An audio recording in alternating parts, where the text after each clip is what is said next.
నమస్తే. మార్చి 25, 2025 నాడు తెలుగు రాష్ట్రాలను ప్రధానంగా తెలుగు రాష్ట్రాల్లో ఉన్నటువంటి క్రైస్తవ మత విశ్వాసాన్ని కలిగి ఉన్నటువంటి ప్రజానీకాన్ని దిగ్భ్రాంతికి గురి చేసినటువంటి ఒక అనుమానాస్పదమైనటువంటి హత్య లేదా యాక్సిడెంటా అనేది ఇంకా ఇప్పటికి తేలలేదు. కానీ ప్రవీణ్ పగడాల క్రైస్తవ మతాన్ని, జీసస్ క్రైస్ట్ యొక్క ఆలోచనలను, సిద్ధాంతాల్ని, క్రైస్తవ మతానికి సంబంధించినటువంటి ప్రచారాన్ని చేస్తున్నటువంటి పగడాల ప్రవీణ్ అనేటువంటి ఒక పాస్టర్ గారిని మార్చి 25, 2025 నాడు తూర్పుగోదావరి జిల్లా రాజమండ్రి దగ్గరలో ఉండేటువంటి కొవ్వూరు టోల్ గేటుకు దగ్గరగా ఉన్న నయార్ అనేటువంటి దగ్గర ఆ శవము దొరికినట్టు మనకు సోషల్ మీడియాలో ప్రధానంగా వైరల్ అయింది. ఆ వైరల్ అయిన తర్వాత అటు తెలంగాణలో, ముఖ్యంగా కోస్తాంధ్ర ప్రాంతంలో క్రైస్తవ సామాజిక వర్గాలన్నీ కూడా మూకుమ్మడిగా పెద్ద ఎత్తున అక్కడ ఎక్కడైతే తన డెడ్ బాడీ ఉందో అక్కడికి రావడం, అక్కడ నుంచి రాజమండ్రి జనరల్ హాస్పిటల్‌కి పోస్ట్ మార్టం కోసం ఆ డెడ్ బాడీని తీసుకెళ్తే అక్కడ దేశ నలుమూలల నుంచి, ప్రధానంగా దక్షిణ భారతదేశం నుంచి ప్రవీణ్ పగడాల యొక్క ఆ మరణాన్ని జీర్ణించుకోలేక ఆ రాజమండ్రి జనరల్ హాస్పిటల్‌కి వచ్చేసి పోస్ట్ మార్టం చేసే దగ్గర పెద్ద ఎత్తున ఒక రకమైనటువంటి నిరసన కార్యక్రమాలు నిర్వహించారు. అయితే సరే, తను యాక్సిడెంట్‌లో భాగంగా చనిపోయినాడా? లేదా ప్రవీణ్ పగడాలను తన యొక్క ఆలోచనల్ని వ్యతిరేకించేవాళ్ళు, తను బతికున్నప్పుడు ప్రచారం చేసినటువంటి ప్రచారంలో భాగంగా ఇటు హిందూ మతాన్ని, ఇస్లాం మతాన్ని, ఆ మాటకొస్తే క్రైస్తవ మతంలో ఉండేటువంటి అనేక లోపాలను, పరిమితులను కూడా తను వ్యతిరేకించినటువంటి సందర్భాలు మనకు కనబడుతున్నాయి. అంటే ప్రవీణు సాధారణంగా ఒక సాంప్రదాయ క్రైస్తవ మత ప్రచారకుడిగా మాత్రమే లేడు. తను అనేక సందర్భాల్లో తన మరణం జరిగిన తర్వాత దాని మీద చాలా రకరకాల యూట్యూబ్ ఛానళ్ళల్లో, సోషల్ మీడియాలలో విస్తృతమైనటువంటి నాలాగా చాలామంది వీడియోలు చేసినారు. అనేక మంది విశ్లేషిస్తున్నారు. తర్వాత దాని మీద పెద్ద ఎత్తున ప్రజా ఆందోళన వచ్చిన తర్వాత రాష్ట్ర ప్రభుత్వం కూడా, ఆంధ్రప్రదేశ్ కూడా చాలా సీరియస్‌గా తీసుకొని పోలీస్ యంత్రాంగం అంతా కూడా మినిట్ టు మినిట్ తన యొక్క యూనో జర్నీనంతా కూడా సీసీ ఫుటేజ్‌ల ద్వారా పరిశీలించి ఇయాల ఐజీ స్థాయి లాంటి నాయకుడు, ఐజీ స్థాయి లాంటి police officers, SP police officers, అట్లాగే డీజీపీ వరకు కూడా దాని మీద విచారణ చేపడుతున్నారు. ఈరోజు మార్నింగ్ వరకు మీడియాలో వచ్చినటువంటి వార్తల ప్రకారం అది నిజమెంతో అబద్ధమెంతో నాకు తెలియదు, సబ్జెక్టు కరెక్షన్. కానీ ప్రవీణ్ పగడాల గారిని పకడ్బందీగా, ప్రణాళికబద్ధంగా, కుట్రపూరితంగా కిరాయి హంతకుల చేత, ఒరిస్సా ప్రాంతానికి సంబంధించినటువంటి కిరాయి హంతకుల చేత హత్య చేయించారు తనంటే గిట్టని వాళ్ళు అనేటువంటిది ఇవాళ మీడియాలో వస్తున్నటువంటి కథనం. సరే, దాని మీద ఇంకా పూర్తి స్థాయి ఇన్వెస్టిగేషన్ జరిగి పోలీసు యంత్రాంగం నిష్పక్షపాతంగా అన్ని రకాల ఇన్వెస్టిగేషన్ చేసి ప్రవీణ్ పగడాలది హత్యనా లేదా యాదృచ్ఛికంగా జరిగినటువంటి ఒక యాక్సిడెంటా అనేది తేల్చవలసిన అవసరం ఉంది. అయితే ప్రవీణ్ పగడాల యొక్క హత్య లేదా అనుమానాస్పదంగా మారినటువంటి ఈ హత్య లేదా ప్రమాదం, ఆ నేపథ్యంలో అది హత్య అని వాదిస్తున్నటువంటి వాళ్ళ యొక్క వాదన ఏంటంటే, ఒకవేళ నిజంగానే ఆయన మార్చి 24వ తారీఖు నాడు ఇక్కడ హైదరాబాదు తనుండేటువంటి ప్రాంతంలో, వారు ఉండేది సికింద్రాబాద్ ప్రాంతంలోని తిరుమలగిరి ప్రాంతం. తిరుమలగిరి ప్రాంతంలో నుంచి బయలుదేరి ఎల్బీ నగరు ఎల్బీ నగర్ గుండా తను విజయవాడ దారికి విజయవాడ రోడ్ మీద ప్రయాణం చేసినట్టు, విజయవాడలో దాదాపు ఒక 3, 4 గంటలు తను ఆ విజయవాడలో స్టే చేసినట్టు, అక్కడి నుంచి మళ్ళీ ప్రయాణం చేసి కొవ్వూరు టోల్ గేట్ దగ్గరికి వచ్చే సమయానికి రాత్రి 11, 11:40 ఆ ప్రాంతంలో, ఆ తర్వాత ఈ సంఘటన జరిగినట్టు పోలీసులు ప్రాథమిక విచారణలో తెలియజేస్తున్నారు. ఇదొక భాగమైతే, ప్రవీణ్ పగడాల ప్రయాణం చేసింది తన రాయల్ ఎన్ఫీల్డ్ బండి మీద. ఈ రాయల్ ఎన్ఫీల్డ్ బండికి కింద దాని ఎనకాల కొన్ని కార్లు ప్రయాణం చేస్తున్నట్టు, దాన్ని వెంబడించినట్టు, లేదా దాని ఎనకాల వస్తున్నట్టు, బహుశా అందులో ఒక రెడ్ కార్ అనేది దాన్ని హిట్ చేసి హిట్ అండ్ రన్ అనేటువంటి దాని కింద జరిగుంటదని చెప్పేసి ప్రాథమికంగా పోలీసులు ఒక కేసును దాన్ని అనుమానం వ్యక్తం చేసినారు.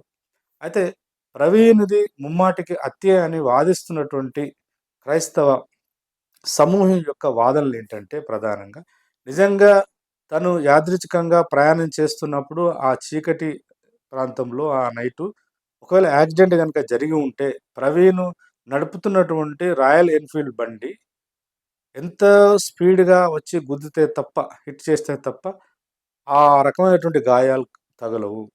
బండికి పెద్దగా ఎలాంటి బండి అంటే రాయల్ ఎన్‌ఫీల్డ్ బండికి ఏ రకమైనటువంటి పెద్దగా బండి డ్యామేజ్ అయినట్టు లేదు. కేవలం ముందు ఉన్నటువంటి ఒక చిన్న లైటు లెఫ్ట్ సైడ్‌ది అది ఇరిగిపోయినట్టు, ముందటి పెద్ద లైటు డూమ్ లైటు రాకుండా ఉన్నట్టు, తర్వాత చిన్న చిన్న నేను క్రాక్సే ఉన్నాయి తప్ప, పెద్ద ఎత్తున ఏదో ఒక పెద్ద వాహనం దాన్ని హిట్ చేస్తే ఆయనకు యాక్సిడెంట్ అయిపోయి పడ్డట్టుగా లేదు. కేవలం ఆ బ్రిడ్జ్ పక్కన తన మీద బండి ఇట్లా మీద పడ్డట్టు ఉంది.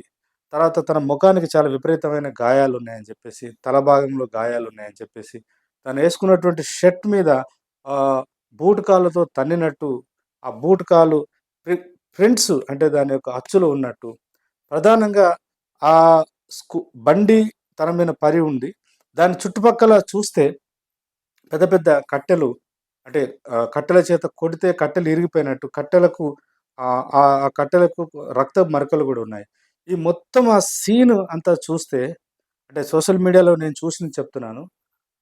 ఇవన్నిటిని గూడా పరిగణలోకి తీసుకొని చూస్తే ప్రవీణ్ పగడాలను ఎవరో తనంటే గిట్టని వాళ్ళు కక్షపూరితంగా, ప్రణాళికాబద్ధంగా వెంబడించి హత్య చేశారనేటువంటి అనుమానము కలగక మానదని జెప్పేసి తనను హత్య చేశారని చెప్తున్న వాళ్ళ యొక్క వాదన.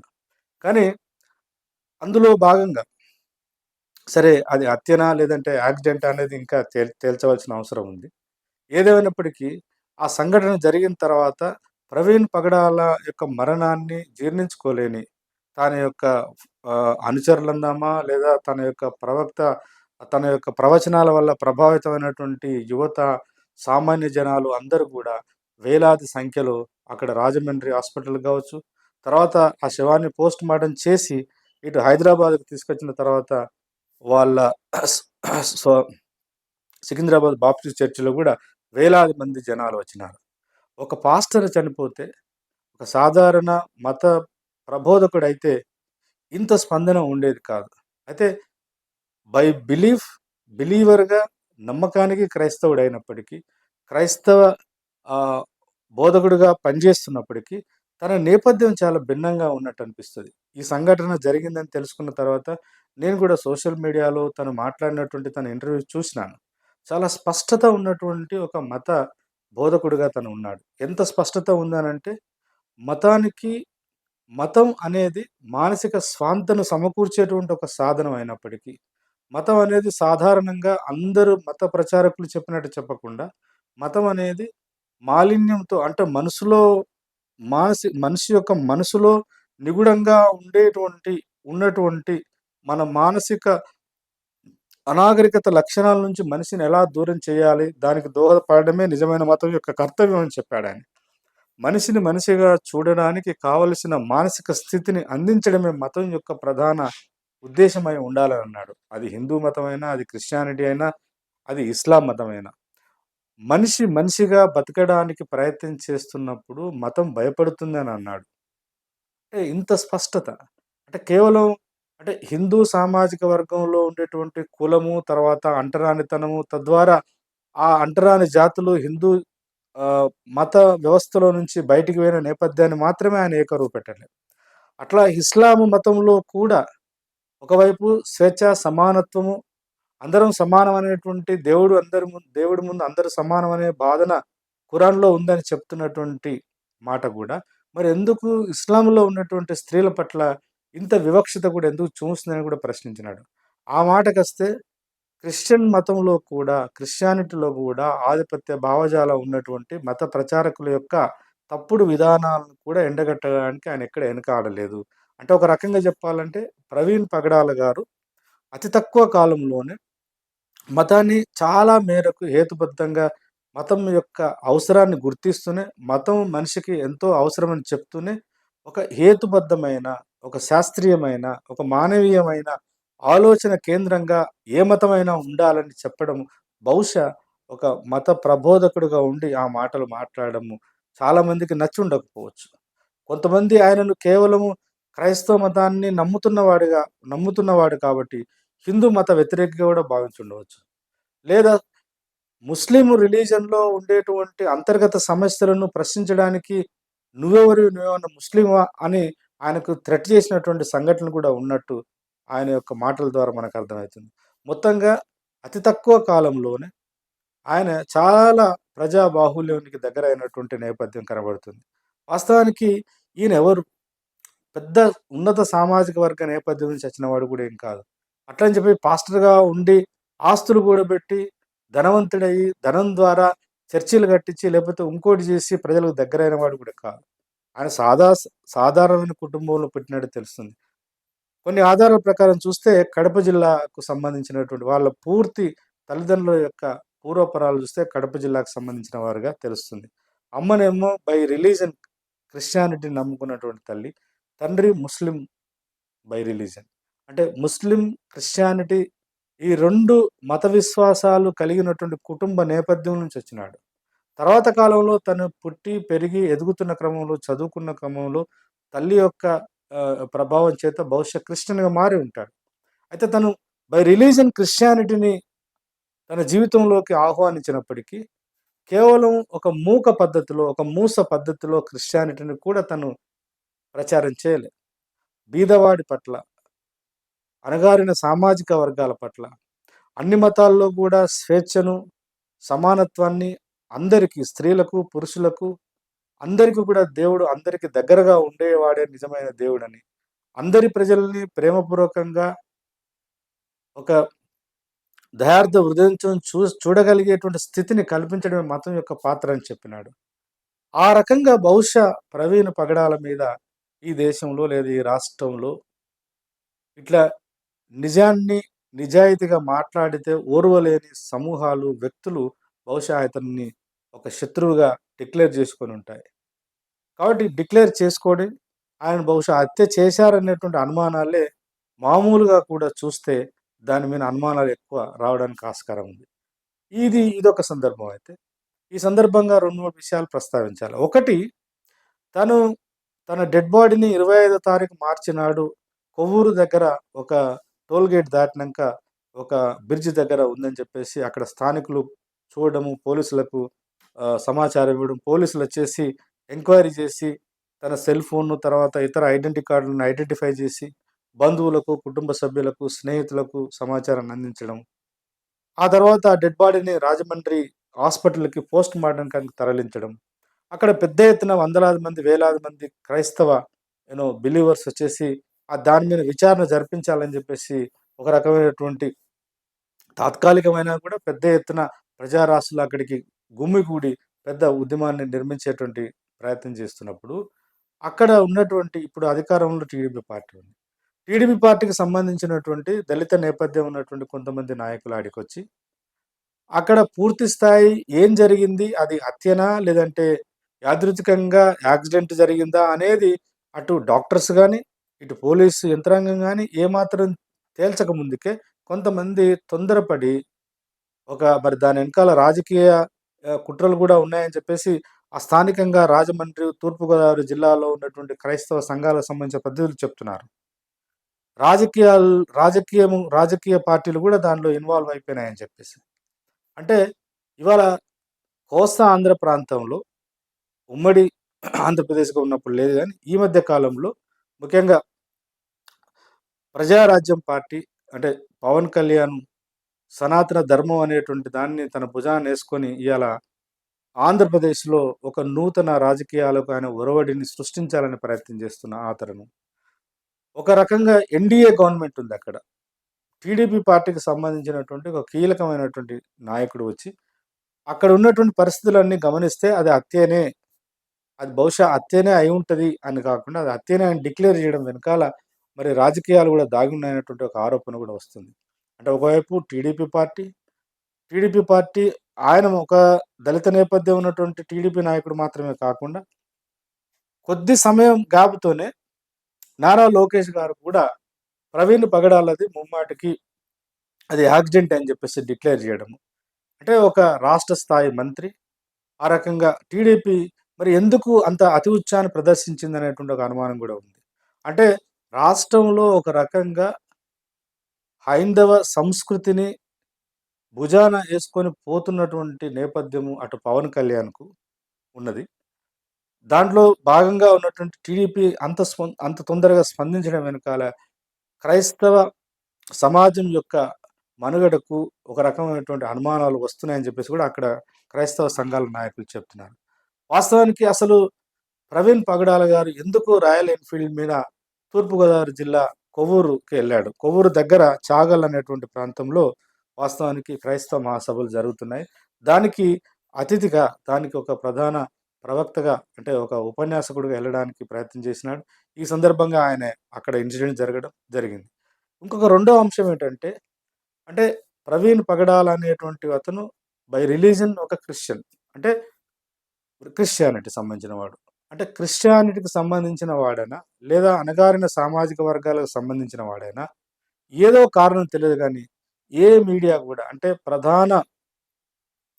ప్రధానంగా ఉండేటువంటి ఏ మెయిన్ స్ట్రీమ్ మీడియా గూడా అంటే టెలివిజన్ రంగంలో ఉన్నటువంటి మీడియా రంగం గానీ, పత్రికలు గూడా దాన్ని పెద్దగా వార్తగా ప్రచారం చేయలేదు.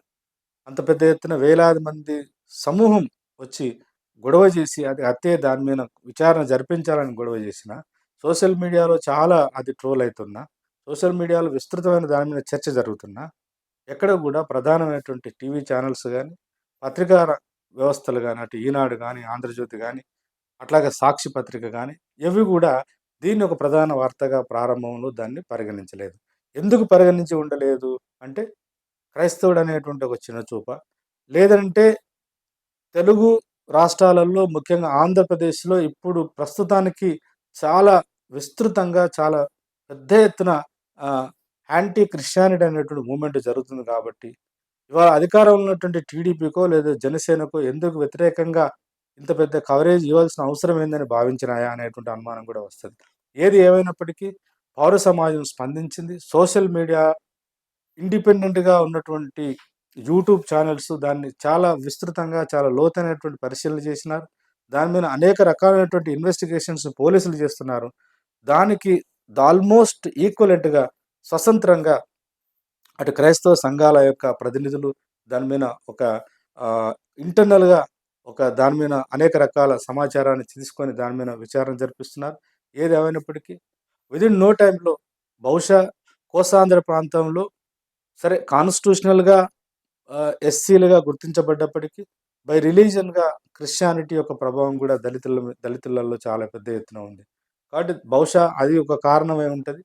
అందుకే రాష్ట్ర ప్రభుత్వం, చంద్రబాబు నాయుడు ప్రభుత్వం కొంత లేట్ అయినప్పటికీ ఇమ్మీడియేట్‌గా దాన్ని ఒక రాష్ట్ర స్థాయి సమస్యగా గుర్తించి, అది హత్యనా లేదంటే యాక్సిడెంటా తేల్చవలసిన అవసరం ఉందని జెప్పేసి పోలీస్ యంత్రాంగానికి కొంత స్వేచ్ఛనిచ్చినట్టుంది. పోలీస్ యంత్రాంగం గూడా అన్ని రకాల ప్రయత్నాలను, అన్ని రకాల ఆధారాలను సేకరించి, వాటిని క్షుణ్ణంగా పరిశీలిస్తున్నట్టు నిన్న డీఐజీ గారు ప్రెస్ మీట్ పెట్టి చెప్పడం జరిగింది. ఏదేమైనప్పటికీ చూడాలి మరి ప్రవీణ్ పగడాలది హత్యనా? ఒకవేళ అది హత్య అయితే మాత్రము ఎక్కడో ఉత్తర భారతదేశంలో కేరళలోనో, లేదా పశ్చిమ బెంగాల్‌లోనో, లేదంటే ఉత్తర భారతదేశంలో ఉండేటువంటి ఈ మతాల మధ్య కొట్లాటలు పెట్టించి రాజకీయాలు చేయాలనేటువంటి ఒక విష సంస్కృతి అక్కడ ఉంది. కానీ తెలంగాణలో గాని, ఆంధ్రప్రదేశ్‌లో గాని వాళ్ళు హిందువులైనా, క్రైస్తవులైనా, వాళ్ళు ముస్లింలైనా లేదా ఇతర ఎవరులైనా కూడా వారి వారి మత విశ్వాసాలను కలిగి ఉండి, వారి వారి మతాన్ని ప్రచారం చేసుకున్నటువంటి ఒక సంపూర్ణమైనటువంటి ఒక వెసులుబాటు ఈ తెలుగు నేల మీద చాలా కాలం నుంచి ఉంది. బహుశా ఇది గనుక హత్య అయ్యుంటే ఆ హత్య ఒకవేళ ప్రవీణ్ పగడాల అనేటువంటి వ్యక్తికి వ్యతిరేకంగానా? లేదా క్రైస్తవ సమాజానికి ఒక సంకేతాన్ని ఇవ్వడం కోసం ప్రచారంలో భాగంగా హత్య చేశారా? అనేటువంటి అనుమానాలు గూడా వచ్చేటువంటి ప్రమాదం ఉంది. కాబట్టి అది హత్య కాకుండా ఉంటేనే బాగుంటదని ఆశిస్తున్నాను. సరే ఆ కుటుంబానికి ప్రవీణ్ పగడాల ఎంత అవసరమో వాళ్ళ యొక్క ఫ్యామిలీ, వాళ్ళ వైఫ్ గాని, వాళ్ళ పిల్లలు గాని చాలా వాళ్ళని చూస్తే చిన్న పిల్లలే ఉన్నారు. కాబట్టి ఆ కుటుంబానికి ఎవరు ఎన్ని మాటలన్నా, ఏం చేసినా ప్రవీణ్ పగడాల అనేటువంటి వ్యక్తిని సజీవంగా మనం సమకూర్చలేని నిస్సహాయ స్థితిలో ఉన్నాము.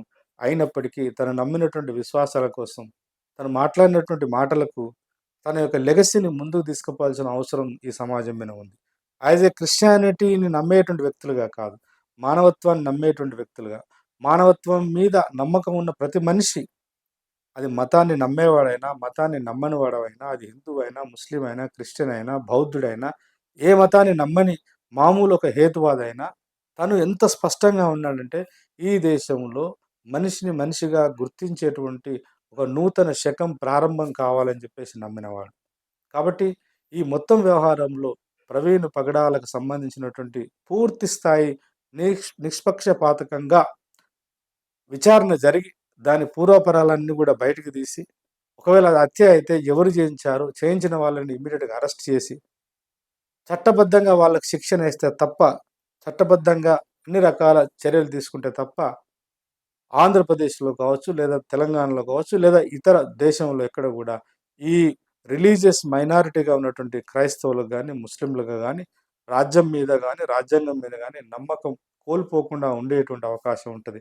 ఇట్లా హత్యా రాజకీయాలకు ఒడిగట్టేటువంటి ఒక విష సంస్కృతి ఈ తెలుగు నేలను అది ప్రభావితం చేసేటువంటి ఇట్లాంటి ఒక రకమైనటువంటి అంటే అన్‌వాంటెడ్ పొలిటికల్ స్ట్రాటజీస్ ఈ ప్రాంతానికి రావడం అనేది జరగకుండా ఉండాలని ఆశిస్తూ, ప్రవీణ్ పగడాల యొక్క ఆత్మకు శాంతి కలగాలని చెప్పేసి మనస్ఫూర్తిగా కోరుతూ సెలవు.